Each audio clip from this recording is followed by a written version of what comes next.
الحمدللہ رب العالمین والعاقبۃ للمتقین والصلاۃ والسلام علی سید الانبیاء والمرسلین قال اللہ تعالی وتبارک فی القرآن المجید والفرقان الحمید بسم اللہ الرحمن الرحیم ان تجتنبوا کبائر ما تنہون عنہ نکفر عنکم سیئاتکم وندخلکم مدخلا کریما صدق اللہ مولانا العظیم وصدق رسولہ النبی الکریم الرؤوف الرحیم اللہم نور قلوبنا بالقرآن وزین اخلاقنا بالقرآن وادخلنا الجنۃ بالقرآن ونجنا من النار بالقرآن قال اللہ تعالی وتبارک فی شان حبیبہ مخبرا وآمرا ان اللہ وملائکتہ یصلون علی النبی یا ایھا الذین آمنوا صلوا علیہ وسلموا تسلیما الصلاۃ والسلام علیک یا رسول اللہ وعلی آلک واصحابک یا محبوب رب العالمین ز مہجوری برآمد جان عالم تراہم یا نبی اللہ تراہم ناخر رحمت للعالمین ز محرومہ چرا فارغ نشین برماور سرز گرد یمانی کے روئے تست صبح زندگانی عدیم طائف نالین پاکن شراک از رشتہ جہاں ماکن چے باشد گر کنی سوئے نگاہ ہمیشہ گر نہ باشد گاہ گاہ نگاہ یا رسول اللہ نگاہ نگاہ یا حبیب اللہ نگاہ پیا پہ گر نہ باشد گاہ گاہ نگاہ یا رسول اللہ نگاہ صد ہزاراں جبریل اندر بشر بہر حق سوئے غریباں یک نظر یا رسول اللہ انظر حالنا یا حبیب اللہ اسمع قالنا اننی فی بحر غم مغرق خذ یدی ساحل لنا اشکالنا یا صاحب الجمال و یا سید البشر من وجهک المنیر لقد نور القمر لا یمکن الثناء کما کان حقہ بعد از خدا بزرگ توئی قصہ مختصر۔ تمام حمد و ثنا تعریف و توصیف اللہ جل مجدہ الکریم کے لیے جو خالق کائنات بھی ہے اور مالک شہنشاہت بھی۔ اللہ جل وعلا کی حمد و ثنا کے بعد حضور نبی اکرم شفیع امم رسول محتشم نبی مکرم صلی اللہ علیہ وآلہ وسلم کے حضور ناز میں اپنی عقیدتوں ارادتوں اور محبتوں کا خراج پیش کرنے کے بعد معزز محترم محتشم سامعین خواتین و حضرات السلام علیکم ورحمۃ اللہ وبرکاتہ۔ گناہ اور ان کے اثرات کے عنوان سے کچھ گفتگو آج کی اس نشست میں آپ کے گوش گزار کرنی ہے۔ اللہ تعالیٰ میری زبان پر کلمۃ الحق جاری فرمائے۔ قرآن مجید میں اللہ تعالیٰ نے ارشاد فرمایا ان تجتنبوا کبائر ما تنہون عنہ نکفر عنکم سیئاتکم وندخلکم مدخلا کریما، اگر تم ان بڑے گناہوں سے بچو جن سے منع کیا گیا ہے تو تمہارے چھوٹے گناہوں کو ہم یوں ہی معاف کر دیں گے اور تمہیں عزت والی جگہ پہ داخل کریں گے۔ انسان کی فطرت میں اچھائی اور برائی دونوں رکھی گئی۔ حضرت امام غزالی فرماتے ہیں کہ اللہ نے 3 طرح کی مخلوقیں پیدا کی۔ ایک مخلوق وہ ہے جس کو عقل کا چراغ دیا گیا ہے لیکن شہوات نہیں دی گئی۔ دوسری مخلوق ہے اس کو شہوتیں دی گئی ہیں لیکن چراغ عقل ان کے پاس نہیں ہے۔ اور تیسری مخلوق جس کو چراغ عقل بھی دیا گیا اور شہوات کی آزمائشوں میں بھی مبتلا کیا گیا۔ فرمایا جن کو محض عقل دی گئی ہے شہوات نہیں دی گئی وہ فرشتے ہیں، اور جن کو محض شہوات دی گئی ہیں عقل نہیں دی گئی وہ بہائم ہیں، چوپائے ہیں، اور جس کو شہوات بھی دی گئی ہیں اور چراغ عقل بھی دیا گیا ہے وہ حضرت انسان ہے۔ ایک طرف اس کو خیر کا راستہ دکھایا گیا، دوسری طرف شر کے لیے بھی اس کے اندر طاقت موجود ہے اور اس کا رجحان اس سمت بھی ہوتا ہے، لیکن اس کو بتا دیا یہ خیر کا راستہ ہے، یہ شر کا راستہ ہے۔ اس راستے پہ چلے گا تھوڑی سی مشکل تو ہے لیکن نتیجہ بڑا خوبصورت ہے، اور اس راستے میں بظاہر تجھے آسانیاں اور سہولتیں نظر آئیں گی، لیکن اس کا نتیجہ بڑا بھیانک ہے۔ حضور علیہ السلام نے ارشاد فرمایا حجبت الجنہ بالمکارہ وحجبت النار بالشہوات، جنت مشکل کے پردوں میں لپیٹ کے رکھی گئی ہے اور جہنم شہوتوں کے پردے میں لپیٹ کے رکھی گئی ہے۔ انسان سے کوئی عمل پوشیدہ نہیں رکھا گیا، دونوں چیزوں سے بتا دی گئی، یہ خیر کا راستہ ہے، یہ شر کا راستہ ہے، اس کے نتیجے یہ ہیں، اس کے نتائج یہ ہیں، اس کو دونوں راہیں بتا دی۔ انا ہدیناہ السبیل اما شاکرا و اما کفورا، اللہ فرماتا ہم نے دونوں راہیں اس کو بتا دی اور اب اس کو اختیار دے دیا کہ یہ حق کے راہ پہ چلتا ہے یا باطل کے راستے کو اختیار کرتا ہے۔ اگر یہ سیدھی راہ پہ گامزن ہوگا تو نتائج اس کو پہلے بتا دیے۔ جنت کا تذکرہ قرآن مجید میں کھول کھول کے رکھا گیا ہے اور جہنم کے عذابوں کا تذکرہ بھی تفصیل سے بیان کیا گیا ہے، کوئی شے مخفی نہیں ہے، اس کو ترغیب بھی دی گئی ہے، اس کو ترغیب بھی کی گئی ہے، اس کو ڈرایا بھی گیا ہے، اس کو خوشخبری بھی دی گئی ہے، بشارت بھی ہے اور تنزیل بھی ہے، دونوں چیزیں اس کے سامنے ہیں۔ اور یہ نبیوں کا منصب ہے کہ وہ مبشر بھی ہیں اور نذیر بھی ہیں، خوشخبری بھی سناتے ہیں، ڈر بھی سناتے ہیں۔ اب انسان کے سامنے سب کچھ ہے کھلی کتاب کی طرح، وہ کتاب رحمت قرآن مجید کھولے تو کوئی امر مخفی نہیں ہے، ہر شے اس کے سامنے رکھ دی گئی۔ الگ بات ہے یہ آنکھیں موند کر کے گزر جائے اور اس کتاب رحمت سے بے اعتنائی برتے، ہر شے کھول کھول کے بیان کر دی گئی ہے، لیکن پھر بھی انسان کی فطرت کے اندر چونکہ برائی کی طرف بھی ایک کشش موجود ہے، شہوات بھی اس کے اندر موجود ہیں، سفلی جذبات بھی موجود ہیں، تو اس سے گناہ کا سرزد ہونا ممکن ہے۔ لیکن میرا رب کہتا ہے اگر تم سے گناہ سرزد ہو گیا ہے تو پلٹ آؤ، میری رحمت کے دروازے کھلے ہوئے۔ اگر گناہ سرزد ہو گیا ہے تو توبہ کا دروازہ بند تو نہیں ہوا ہے، سورج ابھی مغرب سے طلوع تو نہیں ہوا، تم پلٹ آؤ، تم معذرت کرو، تم آنسو بہا دو، میں تمہیں اس طرح کر دوں گا جس طرح تم نے کوئی گناہ کیا ہوا ہی نہیں۔ جو کبیرہ گناہ ہیں ان پہ توبہ واجب ہے، اور جو صغیرہ گناہ ہیں وہ وضو سے ڈرتے رہتے ہیں، وہ نماز سے ڈرتے رہتے ہیں، وہ روزے اور دیگر اعمال سے صغائر خود بخود ڈرتے رہتے ہیں، توبہ نہ بھی کرے تو صغیرہ گناہ مٹتے رہتے ہیں، اور جو کبائر ہیں ان سے توبہ کرنے کا حکم ہے۔ اور اللہ فرماتا ہے اگر تم کبائر سے توبہ کرو گے، کبائر سے اجتناب کرو گے تو تمہارے دوسرے گناہ میں ویسے ہی معاف فرما دوں گا۔ تو اللہ تعالیٰ جل شانہ کے رحمت کے دروازے ہمارے لیے کھلے ہوئے ہیں۔ اگر گناہ سرزد ہو جائے تو فوراً رجوع کر لیں۔ انسان ہے تو آزمائش میں، لیکن اس آزمائش میں حسن ہے اس کا۔ اگر کوئی نابینا کہے کہ میں نے ساری زندگی غیر محرم کو نہیں دیکھا تو بتائیے اس نابینے کا کمال ہوگا؟ وہ کہے آج تک میں کبھی سینما گھر نہیں گیا اور میں نے کبھی کسی تصویر کو بھی نہیں دیکھا، تو یہ نابینا کا کمال نہیں ہوگا۔ کمال تو اس کا ہے کہ جس کی آنکھوں میں نور ہے اور شباب کی بجلیاں ہیں اور حسن اس کے سامنے بچھا چلا جا رہا ہے اور وہ ایک نظر بھی اٹھا کر نہیں دیکھتا۔ کمال تو اس مرغابی کا ہے جو پانی میں غوطے بھی لگاتی ہے اور اپنے پروں کو گیلا بھی نہیں ہونے دیتی۔ تو کمال اس انسان کا ہے کہ جس کو شہوتوں اور عقل دونوں سے نوازا گیا ہے، لیکن وہ عقل کے چراغ کی روشنی میں چلتا ہے اور اپنے رب کا قرب پاتا ہے، لیکن پھر بھی چونکہ اس کے اندر دوسری جہت بھی ہے، کبھی گناہ سرزد ہو جائے تو وہ فوراً توبہ کر لے۔ اس کی ایک مثال میں آپ کے سامنے رکھوں گا۔ سلطان محمود غزنوی ایاز سے بڑا پیار کرتا تھا، جو باقی وزراء اور مشیر تھے وہ جلتے تھے حسد کی آگ میں کہ بادشاہ نے کون سی خوبی اس میں دیکھ لیا کہ سب سے زیادہ اسے ترجیح دیتا۔ بادشاہ کبھی کبھار کوئی ایسا کام کرتا جس سے لوگوں پر حضرت ایاز کا تفوق واضح ہوتا۔ ایک دن بادشاہ نے ایک تالاب کے کنارے کھڑا تھا، وزراء اور مشیر بھی تھے، ایک قیمتی موتیوں کی ڈبیا سے موتی نکالے اور اس تالاب میں پھینک دیے، اور جتنے بھی وزراء تھے ان کو کہا کہ ان موتیوں کو نکال کے لاؤ، اور سنو تمہارا لباس اور تمہارا بدن بھی نہیں بھیگنا چاہیے۔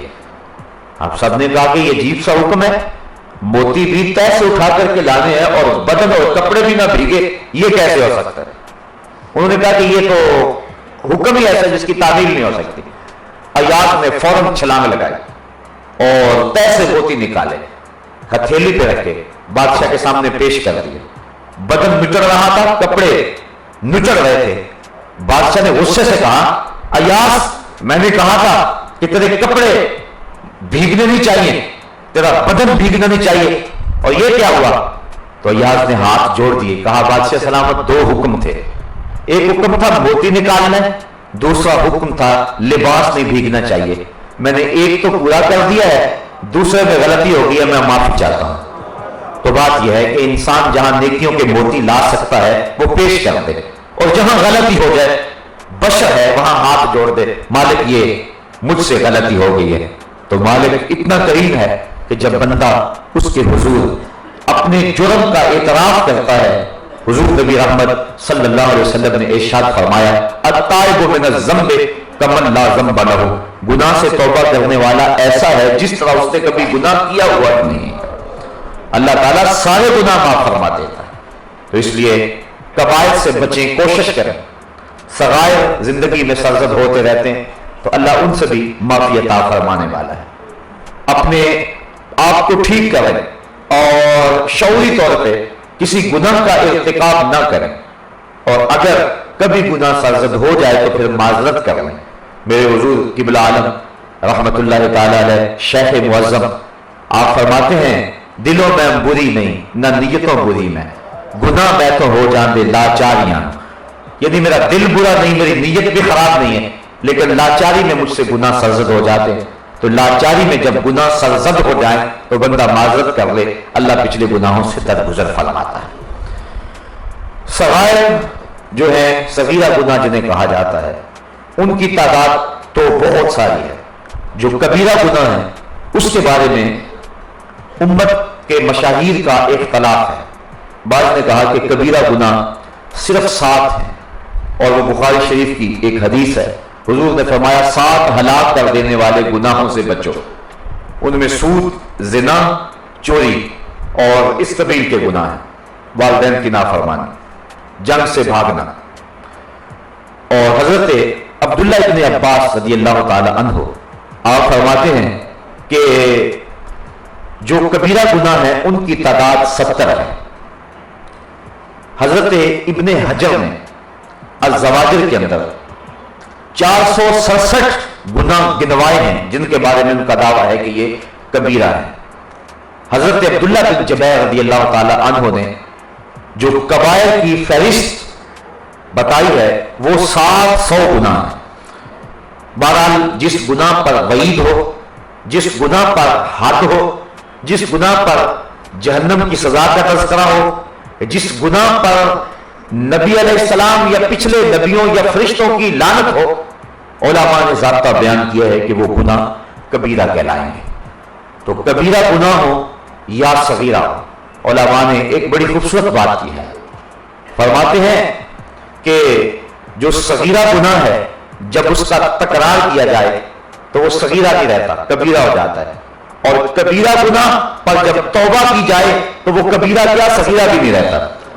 تو یہ ہے کہ اگر انسان گناہ کو ہلکا جانے تو وہ ہلکا نہیں ہوتا ہے, بلکہ میں نے کہیں پڑھا ہے کہ جب بندہ گناہ کو ہلکا جانتا ہے تو اللہ کے نزدیک وہ بڑا ہوتا ہے, اور جب بندہ چھوٹے گناہ کو بھی بڑا جانتا ہے کہ مجھ سے بڑا گناہ سرزد ہو گیا تو وہ اللہ کے نزدیک جو ہے وہ چھوٹا ہوتا ہے.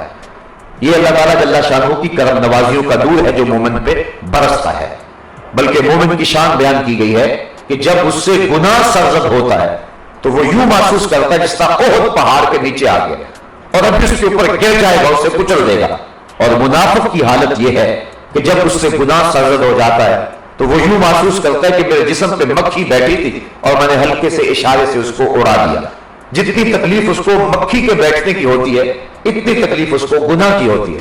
لیکن جو مومن ہوتا ہے, صالح ہوتا ہے, اس کو ایسے لگتا ہے جس طرح احد پہاڑ کے نیچے آ گیا ہے. اور سچی بات ہے کہ جس کی چادر سفید ہوگی اس کے اوپر ایک بھی دھبا لگے گا تو تکلیف ہوگی, اور جس کی ساری چادر گندی ہوگی کوئی ایک نیا دھبا لگ جائے گا تو کوئی فرق نہیں پڑے گا.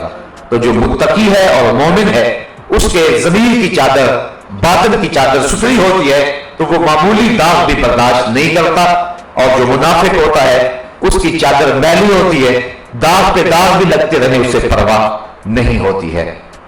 جو بزرگ ہیں ہمارے، اگر ہم ان کے حالات پڑھیں تو انہوں نے اس حوالے سے بہت کچھ ارشاد فرمایا ہے کہ گناہ کے اثرات کتنے ہوتے ہیں۔ اللہ اکبر۔ حضرت ابن سیرین کہتے ہیں کہ ایک شخص تھا کنگال اور غریب آدمی، تو میں نے اس کو کہا اور اس کی غربت پر اور اس کی جو ہے وہ قسم پرسی پر میں نے تانا دے دیا۔ فرماتے ہیں کہ اس واقعے کو 40 سال گزر گئے۔ 40 سال کے بعد میں خود اس مصیبت میں پھنس گیا اور میں خود مقروض ہو گیا، اور پھر مجھے یاد آیا کہ میں نے کسی کو تانا دیا تھا۔ اور ایک بزرگ ہیں فرماتے ہیں میں ایک دن جا رہا تھا نماز جمعہ پڑھنے کے لیے، تو میرے جوتے چوری ہو گئے، تو پھر میں نے سوچا کہ یہ تکلیف مجھے کیوں پہنچی ہے؟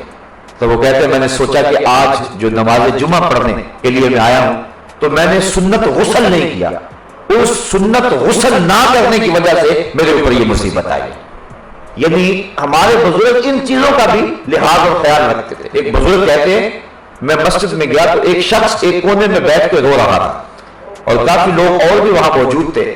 میرے دل میں خیال آیا کہ یہ شخص ریاکاری کر رہا ہے، اس کے آنکھوں میں جو آنسو ہیں یہ تصنع اور بناوٹ ہیں۔ وہ کہتے ہیں جب میرے دل میں یہ خیال آیا تو 40 دن تک میری نمازوں کی لذت چھن گئی۔ 40 دن مجھے نمازوں کا سرور نہ آیا کہ میں نے ایک مومن کے بارے میں بدگمانی کی ہے۔ اللہ اکبر۔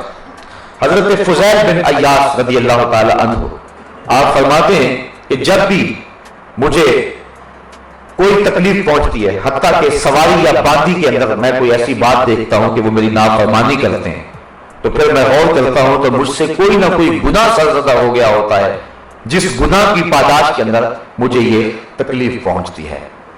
حضرت ابن سیرین کا قول بھی آپ نے سنا اور دیگر ائمہ کے قول بھی آپ نے سنے۔ ایک بزرگ فرماتے ہیں میں نے صرف ایک دن مشکوک لقمہ کھا لیا، صرف ایک لقمہ میں نے کھایا اور وہ مشکوک تھا، تو فرمایا میں روحانیت کے اعتبار سے 40 سال پیچھے چلا گیا۔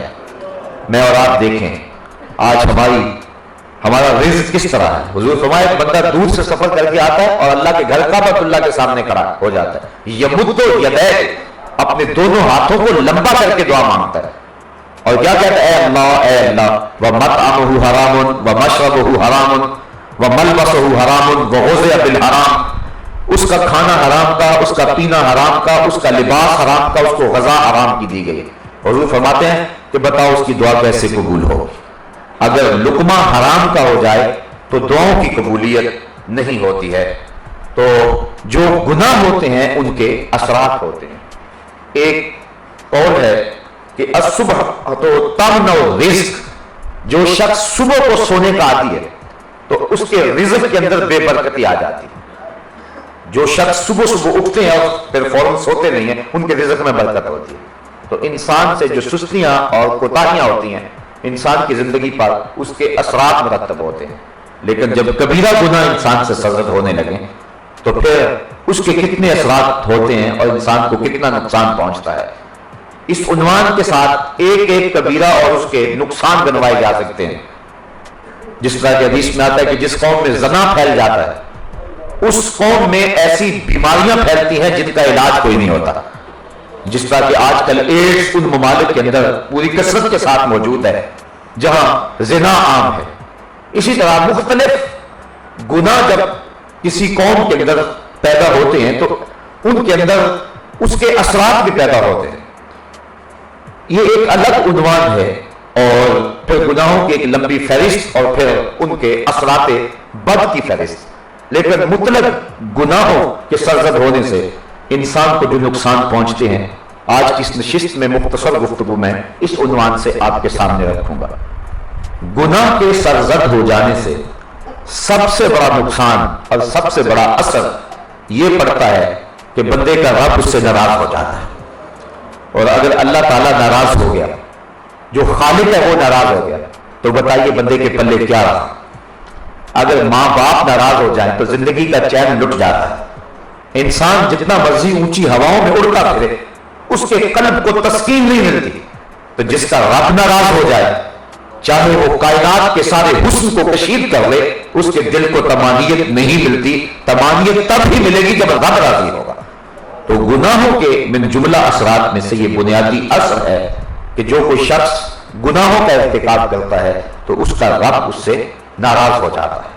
حضور کی ناراضگی بھی اس کو جو ہے وہ اٹھانی پڑتی ہے، اور رب کی ناراضگی اور رب سے دوری یہ اس کے لیے ایک ایسی مصیبت ہے جو اس کے اوپر آن پڑتی ہے. اور جب رب ناراض ہو گیا تو پھر اس کے پلے کچھ نہ رہا. اگر رب راضی ہے تو سب راضی ہے، اگر رب راضی نہیں ہے تو پھر کچھ بھی نہیں ہے.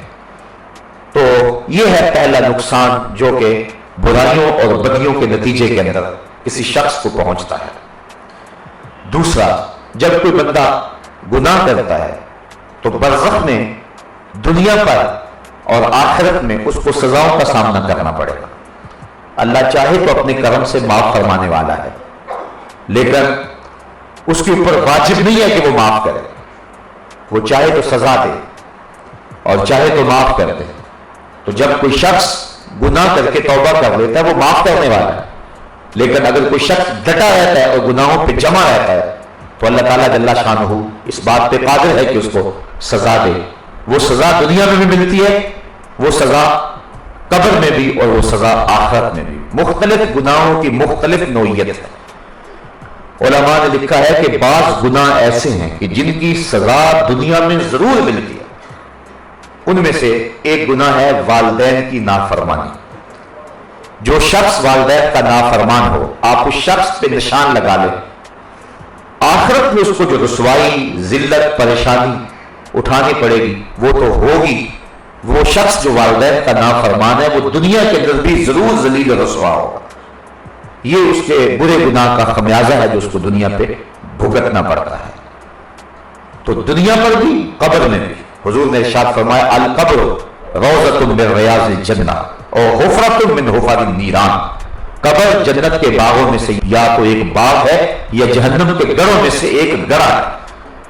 تو اس کو جو گناہ کرتا ہے تو اس کو قبر میں بھی سزا ملے، اور پھر آخرت کی سزا اور جہنم کی سزائیں الیاذ باللہ. حضور علیہ السلام نے جبریل امین سے پوچھا مجھے جہنم کے عذابوں کا تذکرہ سناؤ. تو جبریل امین نے عرض کی حضور سب سے ہلکا عذاب جو جہنمی کو دیا جائے گا وہ یہ ہوگا کہ اس کے پاؤں میں آگ کے جوتے رکھے جائیں گے. باقی اس کا سارا بدن سلامت ہوگا، صرف پاؤں میں آگ کے جوتے پہنائے جائیں گے. اور اس کی کیفیت کیا ہوگی؟ یغلی منہما دماغو، اتنی حدت اور اتنی گرمی اور اتنی حرارت ہوگی کہ دماغ پگھل کے ناک اور کانوں کے راستے سے باہر آتا ہے. یہ اس شخص کے عذاب کی کیفیت ہے جس کے پاؤں میں آگ کا جوتا ہے اور باقی جسم آگ سے بچا ہوا ہے. اور جو سراسر آگ میں ہے اور آگ کے اندر جس کو ڈھانپ دیا گیا ہے اس شخص کی کیفیت کیا ہوگی؟ بعض چیزیں ہیں کہ ہم اس معاشرے کے اندر ان کو برا نہیں سمجھتے ہیں. میں نے کل بھی عرض کیا تھا کہ جو شخص اپنی نظر کی پاکیزگی کا سامان نہیں کرتا اور غیر محرم کو شہوت کی نظر سے دیکھتا ہے، کل قیامت کے دن اس کی آنکھوں کو جہنم کی آگ سے بھر دیا جائے گا. اس بات پر بار بار سوچنے کی ضرورت ہے.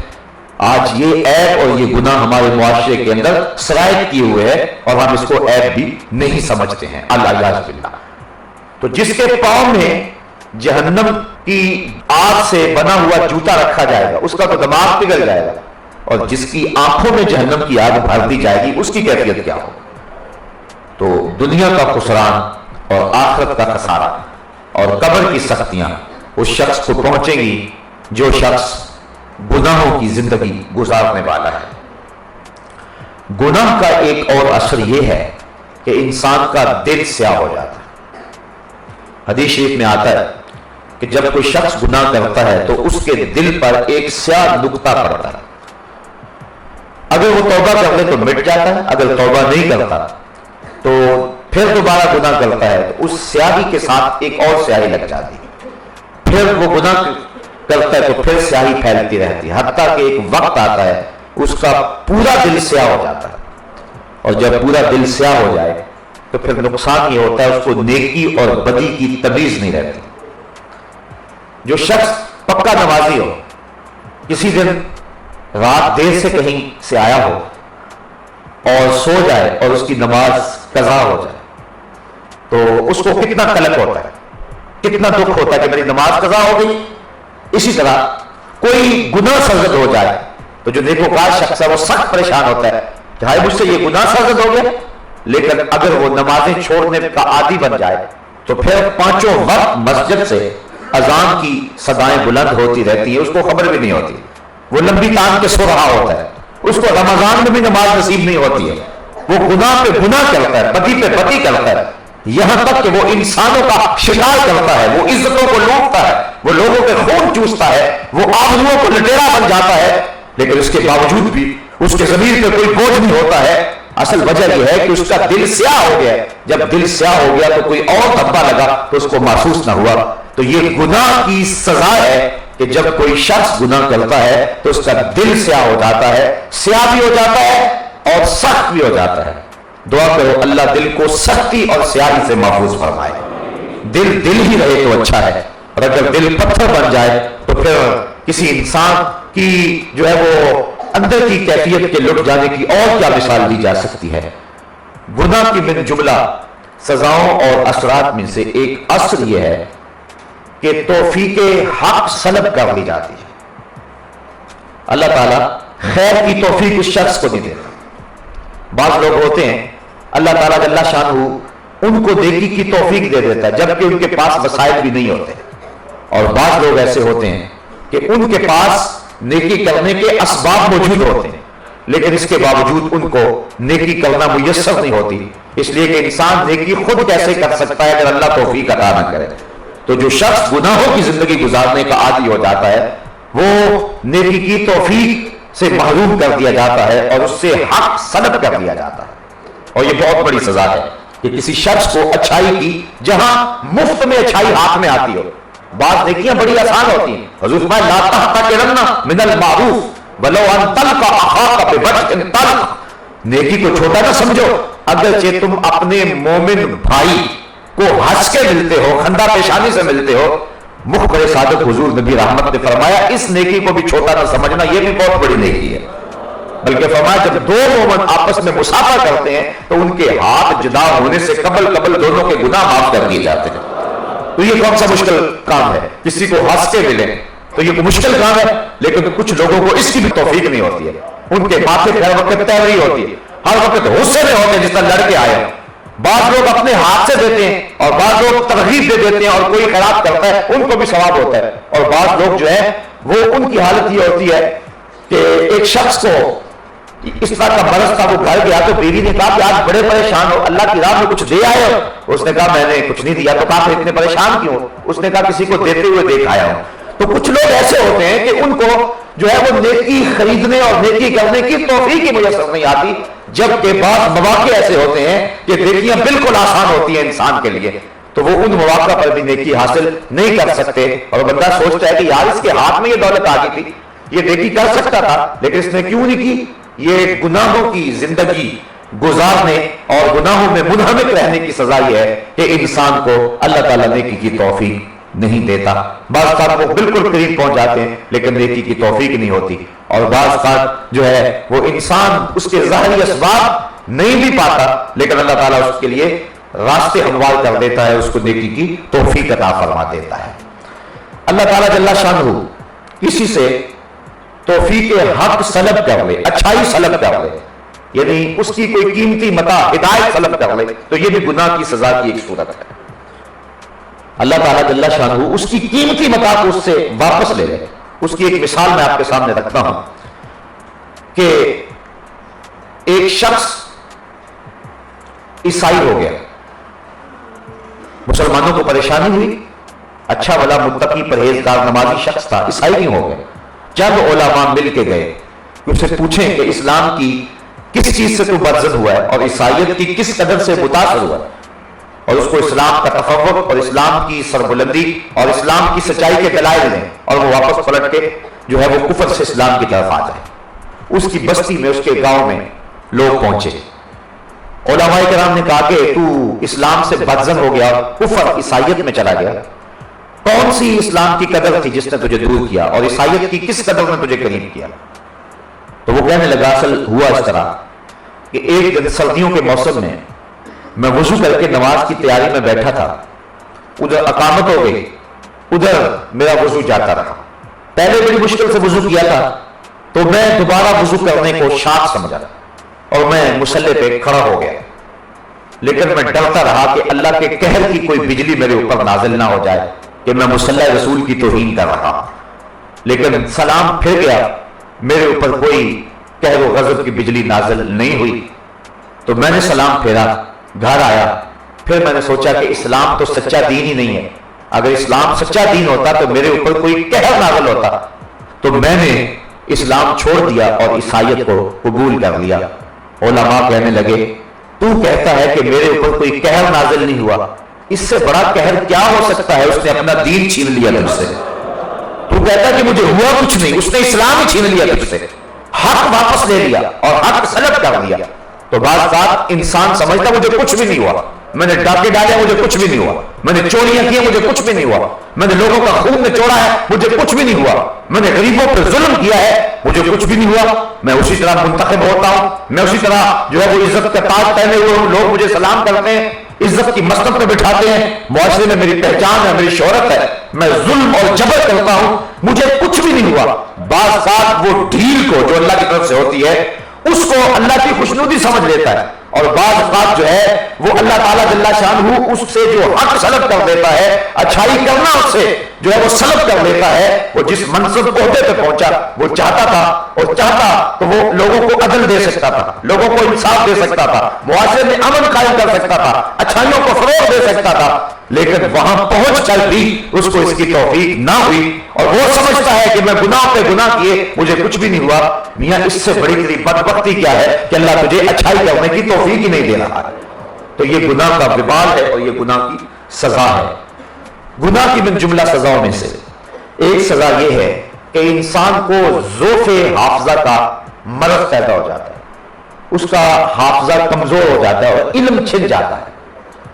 حضرت امام شافعی علیہ رحمہ آپ فرماتے ہیں کہ میں حضرت امام وکی بن جراح الکوفی کے پاس گیا اور میں نے ان سے کہا کہ میرا حافظہ کچھ کمزور ہے تو میرے لیے کوئی علاج تجویز کیجیے. امام شافعی بہت بڑے شاعر ہیں، انہوں نے اس واقعہ کو اور اس بات کو جو ہے وہ ایک شعر میں بیان کیا. فرماتے ہیں شکوت عند وکیع سوء حفظی فاوصانی بترک المعاصی. میں امام وکی کے پاس گیا اور میں نے کہا کہ مجھے سوء حفظ کا عارضہ ہے، میں بھول جانے کا مزاج رکھتا ہوں. تو حضرت امام وکی فرمانے لگے گناہ کرنے چھوڑ دو، اللہ حافظہ مضبوط کر دے گا. اب ظاہر ہے حضرت امام شافعی چوریاں تو نہیں کیا کرتے تھے، امام شافعی ڈاکے کو نہیں مارا کرتے تھے، لیکن پھر بھی ان لوگوں سے خلاف اولا کوئی کام سرزد ہو جائے تو اس پر بھی ان کو پکڑ ہو جاتی ہے. اس لیے حضرت امام وکی نے امام شافعی سے کہا فاوصانی بترک المعاصی، کہتے مجھے حضرت وکی نے وصیت کی کہ گناہ چھوڑ دو، اللہ تمہارے حافظے کو مضبوط کر دے گا. ہمیں بڑی اچھی طرح یاد ہے ہم ابھی طالب علم تھے اور استادوں کے سامنے زانو تلمس ابھی طے کیے ہی تھے کہ آپ نے ہمیں یہ شعر سنایا اور کثرت کے ساتھ ہمارے استاد المکرم ہمیں فرمایا کرتے تھے کہ زیادہ رٹا لگانے سے محنت کرنے سے بھی فائدے ہوتے ہیں، میں اس کا انکار نہیں کرتا، لیکن علم کا نور بیٹا تمہیں تب ملے گا جب تمہیں تقوی کا نور نصیب ہوگا. جو طالب علم جتنا نیک اور متقی ہوگا علم میں اتنا ہی اس کو نور نصیب ہوگا.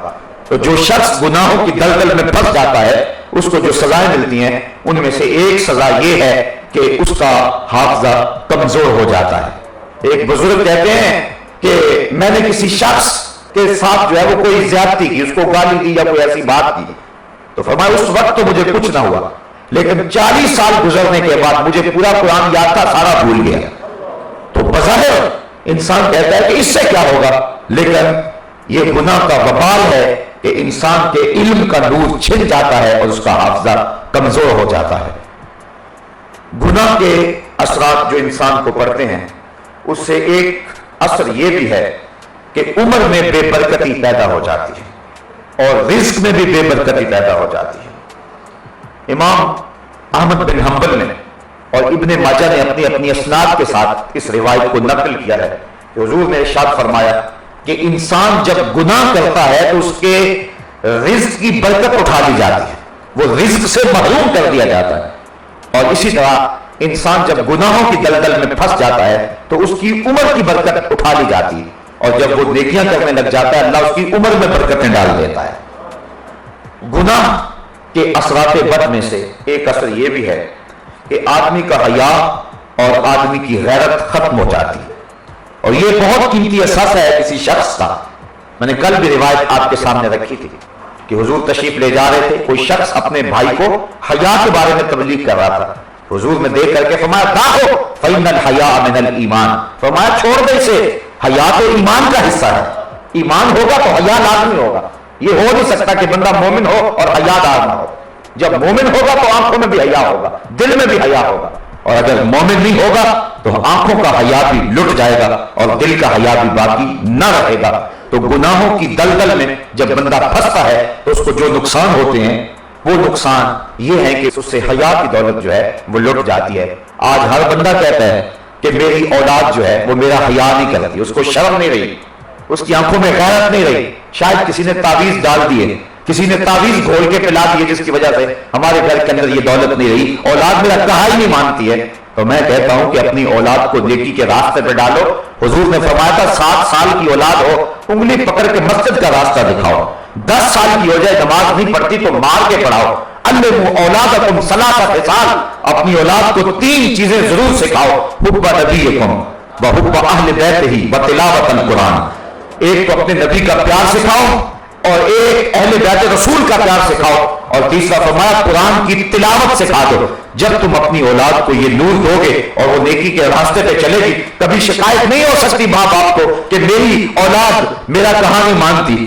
میں نے ایک شخص کو کہا جو اپنی اولاد کا رونا رو رہا تھا، میں نے کہا تو رسول اللہ کا کہاں مانا تھا کہ آج تیری اولاد تیرا کہاں مانے؟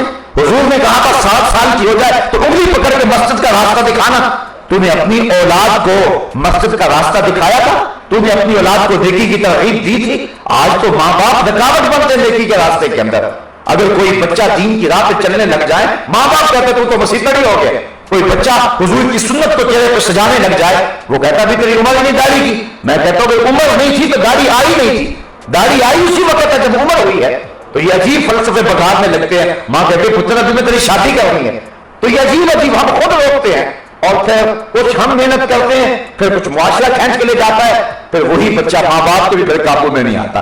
اگر پہلے دن آپ نے اپنی اولاد کو حضور کی چوکھٹ پہ اور اپنے رب کی دہلیز کھڑا کیا ہوتا تو اسی مصطفیٰ جان رحمت نے فرمایا ہے رضا اللہ فی رضا الوالد وسخط اللہ فی سخط الوالد، اللہ کی رضا والدین کی رضا میں اور اللہ کی ناراضگی والدین کی ناراضگی میں۔ ہو ہی نہیں سکتا تھا کہ وہ اولاد آپ کے سامنے اونچی آنکھ بھی کر جاتی اگر تم نے رسول کریم کا حیا سکھایا ہوتا۔ تو آج ہمارا مسئلہ یہ تویز تموز کوئی نہیں ہے، نہ کسی نے گول کے پلائے ہیں اور نہ ہی کسی نے کانٹے جو ہے ہمارے دیواروں میں کبوئے ہوئے ہیں، بلکہ ہم نے خود ہی اپنا آپ برباد کیا ہے اور اپنی اولاد کو حق کی راہوں کا مسافر نہیں بنایا ہے۔ تو جب کوئی شخص گناہ کی زندگی گزارتا ہے تو یہ سزا اسے پہنچتی ہے کہ اس کی آنکھوں اور دل کا حیا لٹ جاتا ہے۔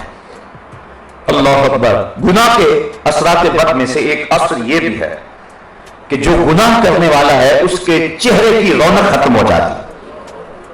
اللہ تعالیٰ جل شانہ نے مومن کو بصیرت کا نور عطا فرمایا ہے اور اس نور سے مومن دیکھتا ہے، اور اسی طرح اس کے چہرے کی ایک چمک ہے، چاہے اس کی رنگت سیاہی مائل کیوں نہ ہو، لیکن جو نیکوکار کا چہرہ ہے وہ بھی پہچانا جاتا ہے اور بدکار کا چہرہ بھی پہچانا جاتا ہے۔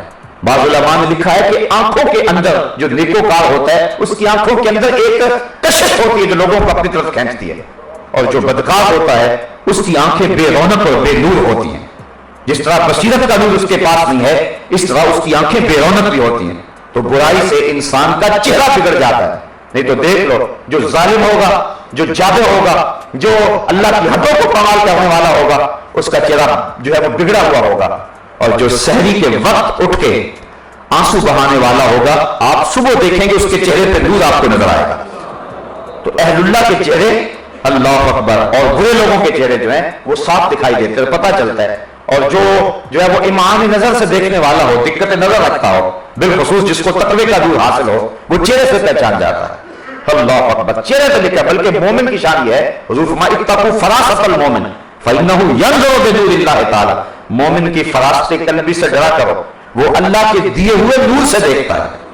ایک تو عام روشنائی ہے لیکن مومن کو اللہ فراست کا نور دیتا ہے، لیکن گناہ کرنے والے سے وہ نور چھین لیا جاتا ہے۔ ایک عیسائی نے یہ حدیث پڑھی کہ مومن کی فراست قلبی سے ڈرو وہ اللہ کے دیے ہوئے نور سے دیکھتا ہے. اعلیٰ حضرت نے اس کو ملفوظات میں لکھا ہے. اس نے زنار پہنی، اوپر عبا پہنی اور اس سر کے اوپر امامہ باندھا اور مسلمانوں والی شکل بنائی اور اس دور کے ایک بہت بڑے ولی کے پاس گیا. کہا مومن کی فراست قلبی سے ڈرو وہ اللہ کے دیے ہوئے نور سے دیکھتا ہے. حضرت بتائیے اس کا مفہوم کیا ہے؟ وہ بزرگ فرمانے لگے اس کی یہ تشریح ہے، اس کی یہ تشریح ہے. وہ عیسائی نصرانی دل ہی دل میں ہنسنے لگا. اگر حدیث سچی ہوتی یا یہ اللہ کا ولی ہوتا تو بتاتا نا میرے اندر کیا ہے. تو پھر دوسرے کے پاس گیا، اس نے بھی کوئی تشریح بیان کی. تیسرے کے پاس گیا، اس نے بھی کوئی تشریح بیان کی. 69 اولیاء کے پاس گیا، سب نے یہی تشریح بیان کی. کوئی ادھر کی ادھر، کوئی اس کی کوئی تشریح، کوئی فنی اس کی تشریح بیان کی. حضرت جنید بغدادی کا دربار لگا ہوا تھا، جا کے بیٹھ گیا. واز ختم ہوا. فرمایا کسی نے کوئی پوچھنا ہو تو آگے آ جائے. اسی نے پوچھنا تھا، قریب ہو گئے. کہنے لگا حضرت اتقوا فراست المومن فانہ ینظر بنور اللہ. مومن کی فراست قلبی سے ڈرو وہ اللہ کے دیے ہوئے نور سے دیکھتا ہے. اس کا کیا مطلب ہے؟ حضرت جنید بغدادی نے غور سے دیکھا اور مسکرا کے کہا اس کا مطلب یہ ہے کہ نصرانیت چھوڑ دے، زنار توڑ دے اور محمد عربی کا کلمہ پڑھ لے. یہ ہے اس کا مطلب. کہنے لگا حضرت ایک نیا سوال اور رہ گیا کہ آپ سے قبل میں 69 لوگوں کے پاس گیا ہوں، انہوں نے نہیں بتایا، تو کیا وہ ولی نہیں تھے یا کوئی اور وجہ تھی؟ فرمایا وہ ولی تھے. تو کہا پھر انہوں نے کیوں نہیں دیکھا؟ فراست کا نور ان کے پاس نہیں تھا؟ کہا تھا. تو کہا پھر انہوں نے کیوں نہیں بتایا؟ کہا وہ جانتے تھے کہ اس کا ایمان جنید بغدادی کے ہاتھ پہ لکھا ہوا ہے. اگر وہ بتا دیتے تم وہی رک جاتے. وہ آگے آگے بھیجتے جا رہے تھے کہ اس کا ایمان تو حضرت جنید بغدادی کے ہاتھ پہ لکھا ہوا ہے. تو اللہ نے مومن کو یہ شان دی ہوئی ہے، یہ نظر ہے مومن کی. پہچان لیتے ہو. میں کل عرض کیا تھا کہ حضرت امام اعظم وضو کے پانی سے پہچان لیتے تھے کہ یہ چغل خور کے وضو کا پانی ہے یا غیبت کرنے والے کے وضو کا پانی ہے. اللہ نے ان کو یہ صلاحیت اور طاقت عطا فرمائی ہے. یہ مومن کی شان ہے. ہم گناہوں کی دلدل میں پھنس کر کے جو ہے وہ اپنی اس شان کو کھو دیتے ہیں اور اپنی اس دولت سے محروم ہو جاتے ہیں.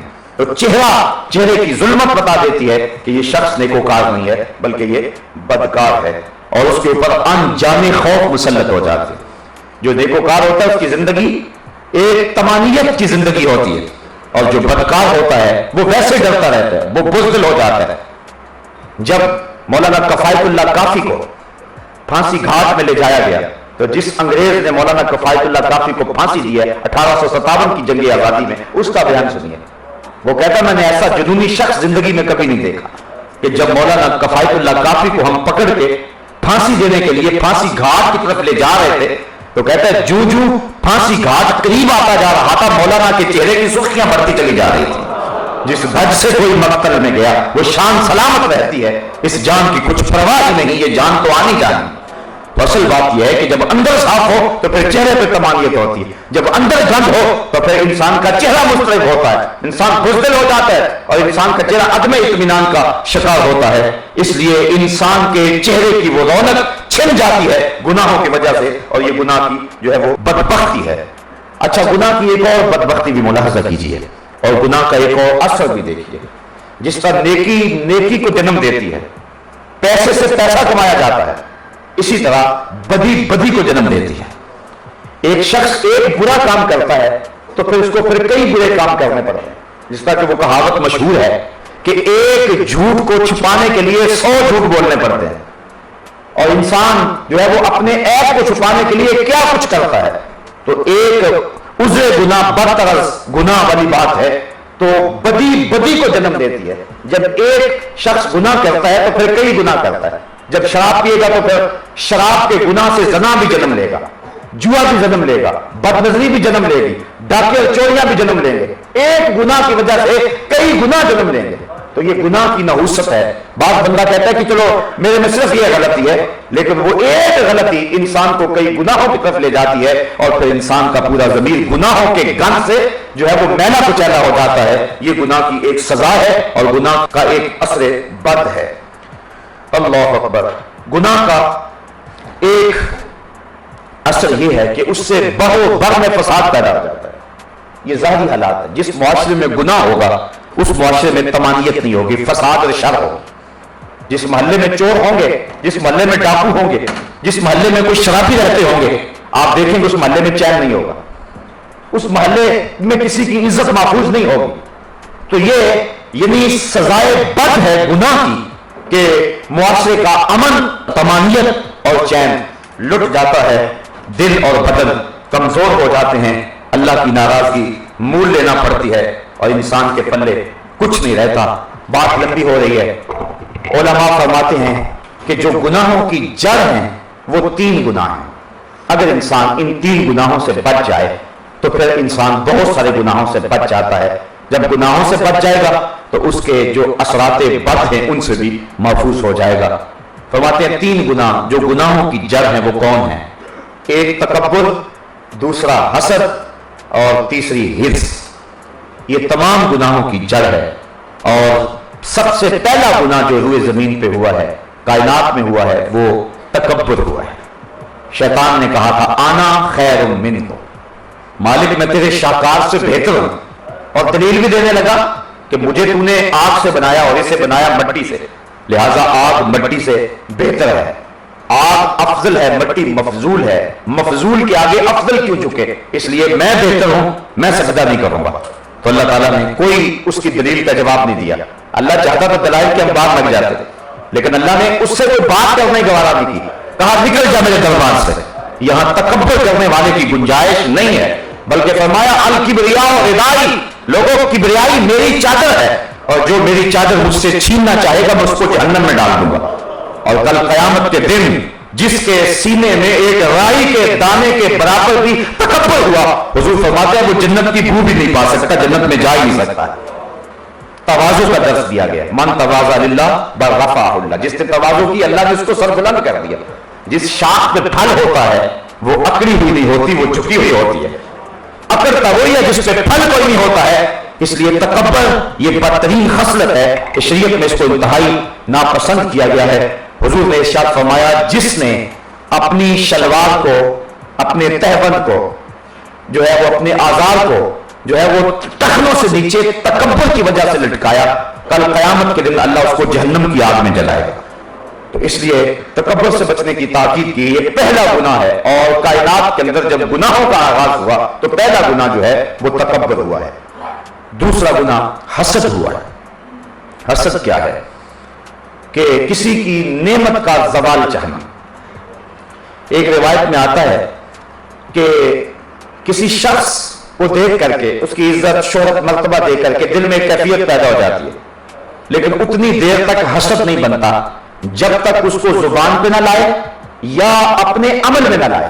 یعنی اس کی تحقیر کرنے کے لیے کوئی عمل کرے، اس کو نیچا دکھانے کے لیے کوئی عمل کرے، یا اپنی زبان سے اس کی برائی کرے، جتنی دیر تک یہ نہیں کرتا اتنی دیر تک جو ہے وہ حسد نہیں بنتا۔ لیکن اس کیفیت سے بھی آدمی کو نکلنے کی کوشش کرنی چاہیے۔ کیوں؟ اس لیے کہ وہ کیفیت پھر انسان کو یہاں تک لے آئے گی اور وہ حسد میں مبتلا ہو جائے گا، اور حاسد جو ہوتا ہے اس کی نیکیاں محسود کے نامہ اعمال میں لکھ دی جاتی ہیں۔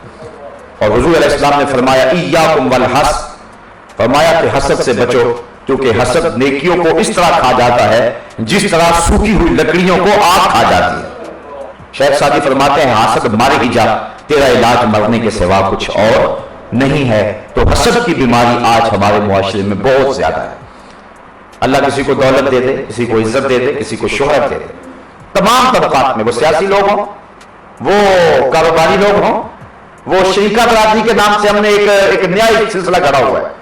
حالانکہ شریک کا معنی کیا ہے؟ شرکت کرنے والا، دکھ درد میں سانجھی اور مصیبت اور تکلیف میں ساتھی۔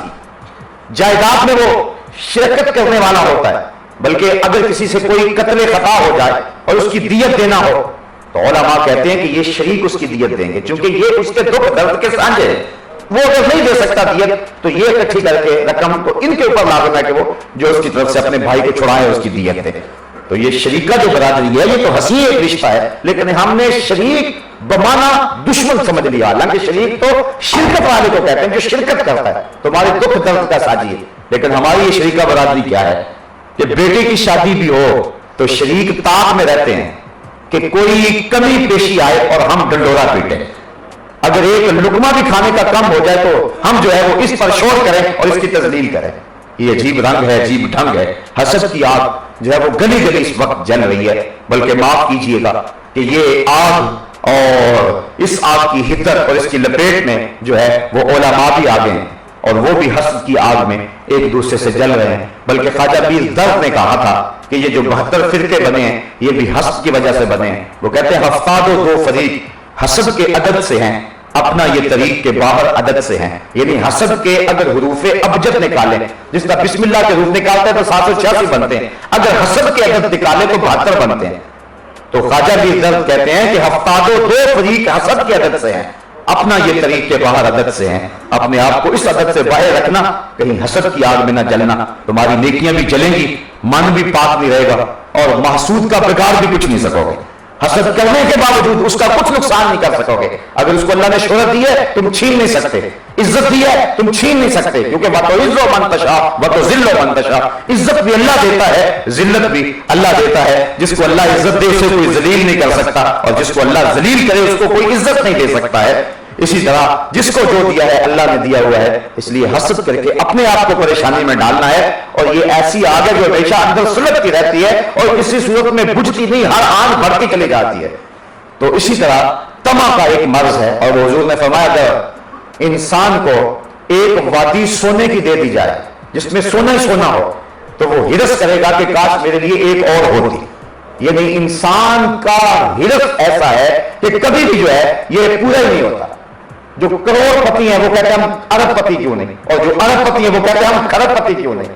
میں کہتا ہوں میاں ان کو بھی تو دیکھو جو نام شبینہ کو بھی ترستے ہیں، ان ضرور حضور فرمایا کہ اپنے نیچے دیکھو، اوپر نہ دیکھو، اپنی مٹی پہ چلنے کا سلیقہ سیکھو، سنگ مرمر پہ چلو گے تو پھسل جاؤ گے۔ دنیا کے معاملے میں نیچے دیکھو اور دین کے معاملے میں اوپر دیکھو۔